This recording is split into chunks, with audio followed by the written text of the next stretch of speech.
الحمد لله رب العالمين.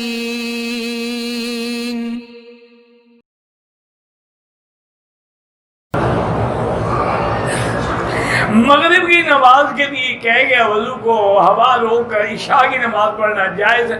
میرا بھائی اگر آپ کو ریح کی بیماری ہے تو مغرب کو جو وضو کریں گے عشاء تک کبھی روکنے کی ضرورت ہی نہیں آپ کو ریح کو, پھر عشاء کریے نہیں آپ وضو کریں گے. لیکن اگر ہوا نکل رہی ہے تو روک کے نماز پڑھنا ناجائز ہے. پھر آپ کا نماز تو نہ ہوئی نا, آپ کا خیال تو ہوا کی طرف رہا نا. سب سے پہلے خانہ کعبہ کا طواف کس نے شروع کیا؟ فرشتوں نے. انسانوں میں سب سے پہلے آدم نے.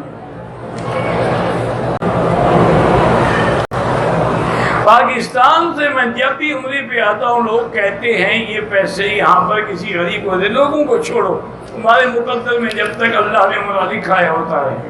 یہ بھی تو غریبوں کو دے رہے ہو نا. بسوں پہ چڑھو گے, کرایہ دو گے, ہوٹل والوں کو دے گے, ڈرائیوروں کو دے گے, سودا خریدو گے. یہ بھی تو ایک صدقہ ہے نا. اصل وجہ یہ ہے جی کہ شیطان کے روکنے کے طریقے ہوتے. اب اگر وہ کہے کہ جی تم عمرہ نہ کرو تو تم کہاں مانو گے؟ تم چھوڑ یار, بڑا شیطان آدمی عمرے سے روک. نہیں یار, غریبوں کو دے دیا کرو نا, تاکہ عمرے سے تو رک جائے, پھر غریبوں کو بھی نہیں دے گا تو میں اسے دونوں نیکیوں سے روک دوں گا.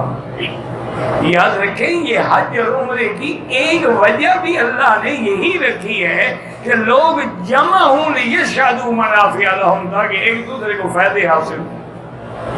ایک آدمی نے حقیقت خیر ہوتا کوئی نہیں, عقیقہ ہوتا ہے بتائیں ان سے, اور ساتھ میں عقیقے سے برادری کو بھی روٹی کھلائی, کوئی حاضر نہیں, اس کا تو کوئی حاضر نہیں. عقیقے کا کھانا جو ہے آپ دوستوں کو, رشتہ داروں کو, سب کو کھلا سکتے ہیں.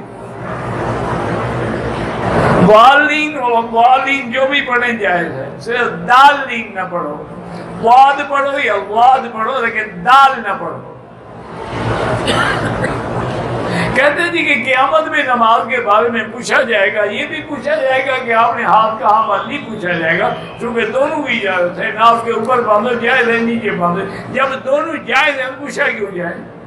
پوچھا تو وہ جائے گا جو غلطی ہوگی, نماز کیوں نہیں پڑھی.